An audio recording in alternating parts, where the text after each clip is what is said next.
tinokuchingamidzai kuchechi yeChrist Embassy yepamhepo yatinoita muchishona.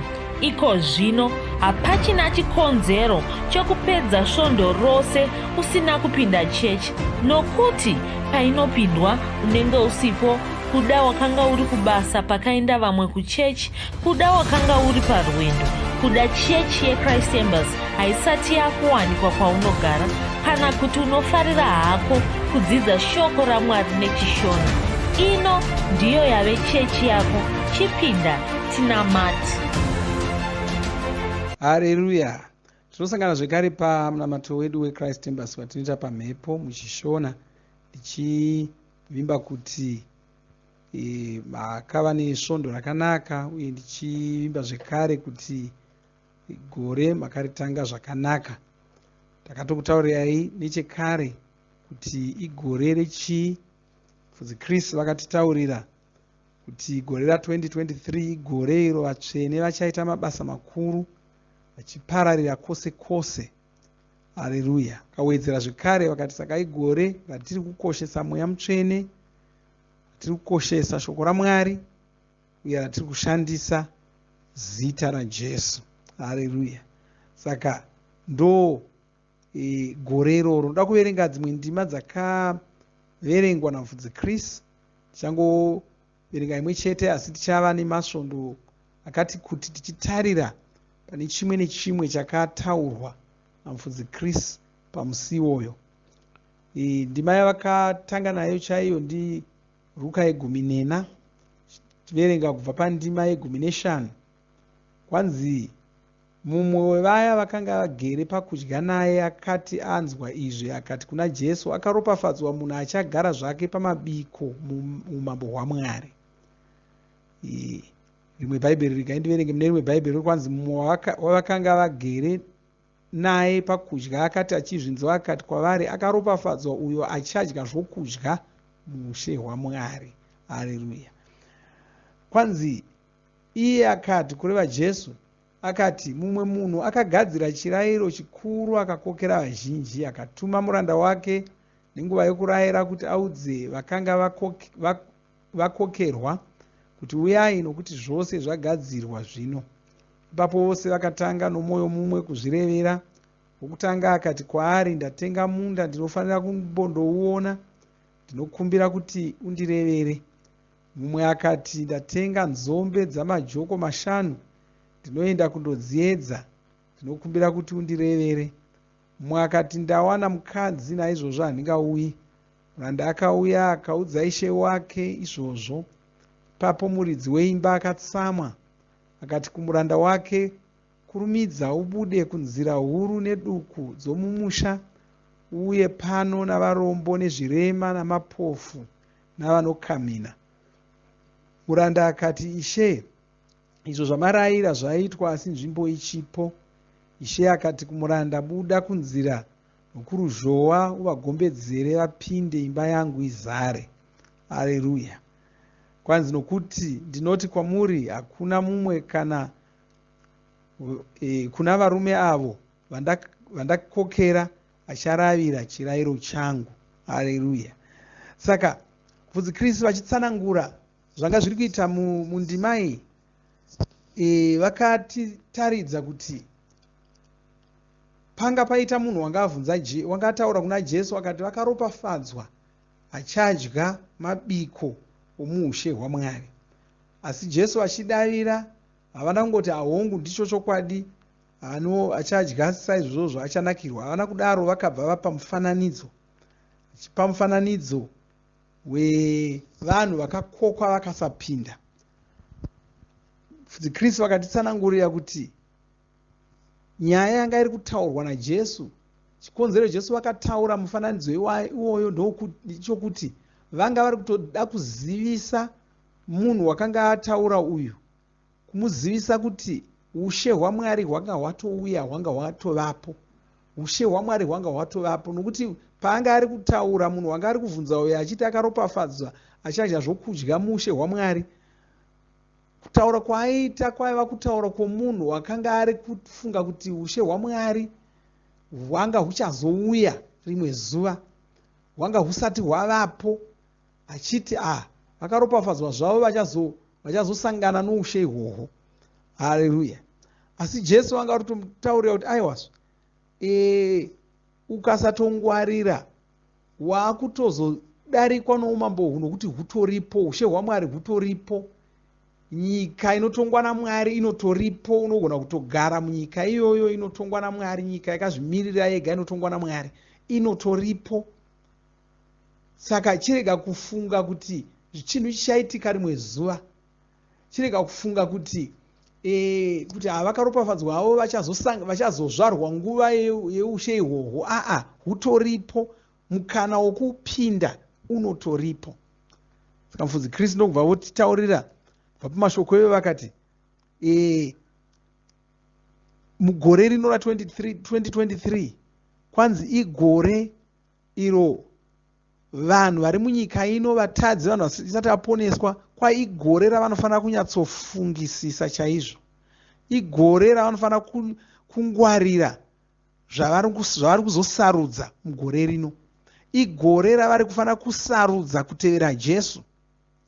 Igore ravari kufanira kusarudza kutevera Jesu, nokuti kwanzi vari kupiwa mukana wokupedzisira wokuti vasarudze kutevera Jesu, vasarudze kuponeswa. Vari kupiwa mukana wokupedzisira. Tabuda mugore rino, vangasazowana mukana iwoyo. Zvikanzi vanhu vakawanda pasi rose vachawana mukana iwoyo wokupedzisira mugore irore. Ndokukosha kwakaita gore ra2023. Kuda kwauri hausati waponeswa, usarega gore rino richipera usati waponeswa, nokuti kana ukarirega richipera usati waponeswa, ungasazowana mukana wokuponeswa. Haleluya. Ungasazowana mukana wokuporeswa. Saka mufudzi Kristu ndokubva vozosimudzira panyaya iyoyo vakati nemhaka yokuti igore iro vatadzi vari kupiwa mukana wokuponeswa wokupedzisira, kanzi nemhaka yaizvozvo richavawo gore apo vatsvene vachapararira pasi rose, apo vatsvene vachaita mabasa makuru, apo vatsvene vachafambisa shoko reruponeso vachirisvitsa kunzvimbo dzakawanda-wanda. Vatsvene vachapinda nokupfekera kunzvimbo dzose. Nemhakei? Nokuti kune vatadzi vakawanda vanofanira kuwana shoko roruponeso, uye vazhinji vavo kwanzi vari kuriwana kekupedzisira. Kureva kuti mugore ra2023 vatsvene vari mubishi rokufambisa shoko roruponeso, vari mubishi rokusvitsa ruponeso kuvanhu pasi rose, vari kupfekera munzvimbo dzese dzese nedzimwe dzavanga vasati vakambosvika kwadziri, vari kuita zvinhu nezvimwe zvavanga vasati vakamboita zvokutsvaka kuti ruponeso rusvike kuvanhu. Nyasha dzacho ndo dzatinadzo idzodzo. Haleluya. Kwai tichaita mabasa makuru atisati takamboona, tichafambisa shoko roruponeso nenzira yatanga tisati takambofungira kuti tingagona kuita. Haleluya. Saka igore apo vatsvene vari kuita mabasa makuru, vachipararira, vachipinda kwose kwose. Asi kudarika ndingomira pazuva ranhasi, ndingomira pane shoko rokutanga iro rakataurwa namufudzi Kristu rokuti igore iro vanhu vasati vaponeswa vari kupiwa mukana wokupedzisira, wokusarudza kuponeswa. Kuda uriko sezvandambotaura, hausati waponeswa, hausati wagamuchira Jesu. Rino ndiro gore rauri kupiwa mukana, unogona kunge uri mukana wokupedzisira.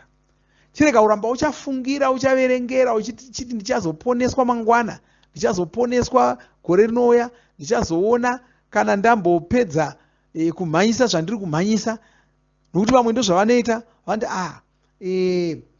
iko zvino hazvisi kugona kuti ndiuye kuchechi, ndine zvandiri kumbomhanyisa, kana ndikange ndapedza muchandiona. Haleluya. Gore rino harisi rokutamba nenzira yakadaro. Mutambo yakadaro ine njodzi mugore rino. Unozoti wapedza mabasa wanga uchida kutanga wapedza iwayo, wozowana kuti nyange shungu dzokuda kuenda kuchechi kwacho, shungu dzokuda kuponeswa dzacho hapachisina, dzapera. Hapachisina chichakutokonya kana kutaura kumweya wako kuti poneswa poneswa. Kudaiko zvino runyatsonzwa inzwi raMweya Mutsvene richitaura kwauri, richitaura kumweya wako kuti poneswa. Uri woga unogona kutopupura kuti ndinonzwa mwoyo mangu kuti ndinofanira kuenda kuchechi, ndinofanira kuponeswa.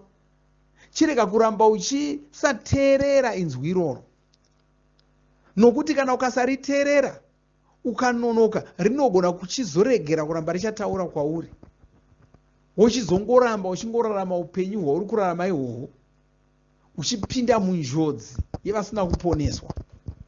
Haleluya. Uye zvekare kune vamwe vedu vakaponeswa, shoko iri riri kutaura kuti tinofanira kungwarira. Kuda ungava nehama dzisati dzaponeswa, ungava neshamwari dzisati dzaponeswa, ungava nevanhu vaunoziva vasati vaponeswa. Shoko iri riri kutitaurira kuti vanhu ivavo gore rino ndo rinogona kunge riri rokupedzisira kwavari. Mukana wavachawana mugore rino ndo unogona kunge uri wokupedzisira. Tikabuda mugore rino vanogona kusazoponeswa. Mai vako vanogona kusazoponeswa, baba vako vanogona kusazoponeswa, hama dzako dzinogona kusazoponeswa. Kureva kuti chisimuka umhanye, uparidze shoko roponeso kwavari, vape marapsodi, vakoke kuti vauye kuchechi vazonamata pamwe chete newe. Gara navo pasi uvatsanangurire nezvoruponeso. Haleluya. Chimanya-manya, nokuti wava kutozviziva kuti vanogona kunge vari kuwana mukana wokupedzisira. Vanogona kunge vari kuwana mukana wokupedzisira. Saka rino igore ratiri kumhanyisa ruponeso. Haleluya. Tinofanira kushanda sevanhu vari kuziva kuti vatadzi vatakatarisana navo vangasazowana zvomwe mukana wokuponeswa. Kuda uri kufamba, kuda uri mubhazi, kuda uri mundege, kuda uri pai uri kuita zvauri kuita, kuda uri kufamba waenda kumusika, kuda uri, vanhu vese vari kuona ivava vasina kuponeswa vanogona kunge vasara nomukana umwe chete wavari kupuwa gore rino. Saka usatambisa nguva. Pose paunowana mukana, paridza shoko roruponeso kuvanhu ivava.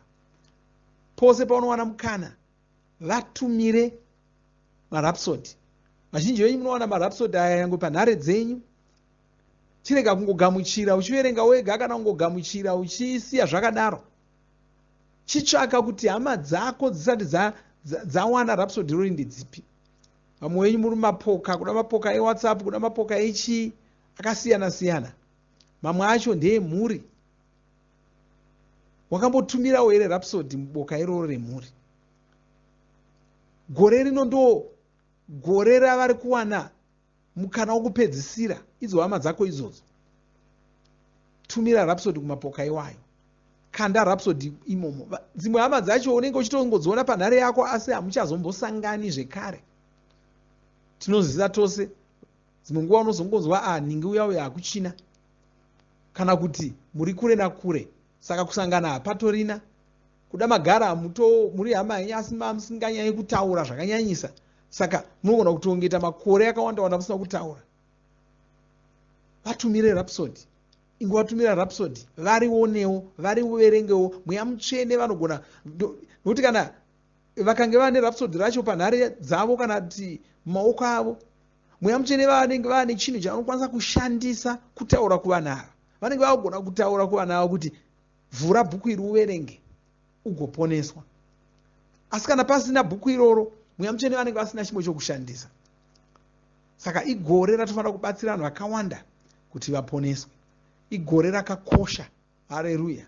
Tofanira kungwarira mashoko iwaya atakadzidziswa. Tofanira kungwarira mashoko iwaya atiri kuudzwa. Haleluya.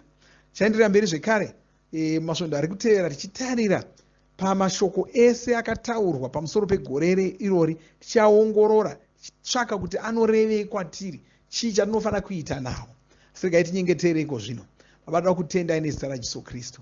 Topa mbiri nekudzo kwamuri. Tokutendai nokuti pamwe mukana zvekare wokuparidzira hama dzedu, wokunza ruponeso kuhama dzedu, wokusvitsa ruponeso kuvanhu vatinosangana navo, vatinoshanda navo, vatinodyidzana navo, muzita raJesu Kristu. Ndoda kutenda nokurumbidzai, topa mbiri kwamuri, muri Mwari vakanaka. Chinyengeterera mumwe nomumwe wandiri kunamata naye muzita raJesu Kristu. Mumwe nomumwe wavo anomuka chitanga kumhanyisa shoko roruponeso, achirisvitsa kumhuri yake, achirisvitsa kuvanhu vose kwose kwose nezita raJesu Kristu. Baba, tinokutendai ndokurumbidzai. Chinyengeterera mumwe nomumwe wavo asiri kunzwa zvakanaka, anogwinyiswa iko zvino muviri make. Nodzingira kure zvirwere zvose, matenda ese, marwadzo ese muzita ramambo Jesu Kristu. Nokutendai nokurumbidzai. Amen. Haleluya. Hatisati tapedza, ndoda kuti rumbidze Mwari zvekare pamwe chete, tichinamata Mwari, tichivaimbira, tigozonamata. Kana wanga usati wanamata munamato wokugamuchira Jesu, tichazonamata newe. Saka ndoda kuti urambe uinesu, tigonamata newe wokugamuchira Jesu, ugoziva kuti watotanga gore rako ra2023 wagadzirisa nyaya dzako dzose. Mwari vakuropafadzei. Amen.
Makomborerwa nemunamato wesvondo rino. Kana manga musati mazvarwa patsva, namatai mumashure mangu, muchidudza, muchirevesa.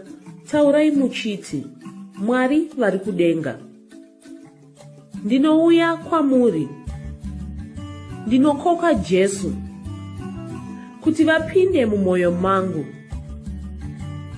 Ndinokumbira kuti Jesu vatonge upenyu hwangu.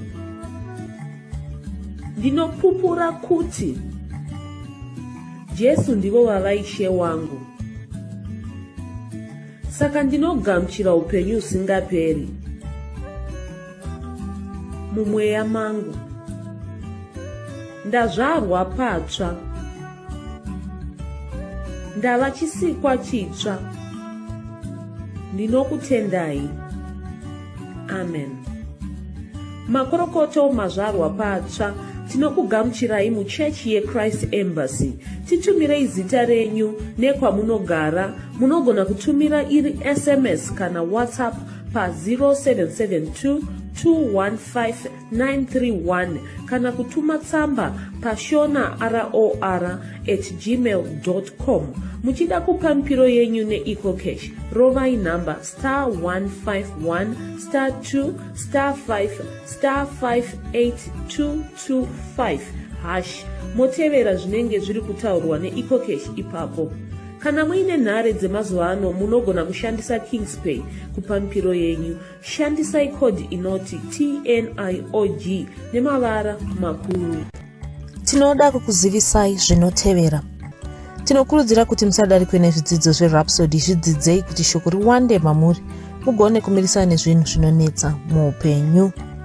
Tinodavo kuzivisa vane nhare dzeEconet kuti *205# mava kugona kuwana Rhapsody panhare dzenyu kunyangwe musina WhatsApp. Rovai nhare idzi muwane Rhapsody panhare dzenyu zuva rimwe nerimwe. Munorova *205# mosarudza daily devotional. Subscribe Shona Rhapsody muchishona. Munamato uno munoubata pa WhatsApp, pa radio, pa YouTube panoti Shona Online Church, pa www.ce-shonachurch.org nepa vcc.rhapsodyofrealities.org. Tinokumbira mutizivise kana muri kutibata pane imwe yenzvimbo idzi. Kana pari painternet munogona kunyoresa muchitipa zita renyu. Kana pari pa WhatsApp tinyorerei tigopota tichikutumirai zvimwe zvidzidzo, kana kutitumira SMS pa 0772 166 928. Ivai nesvondo rakanaka.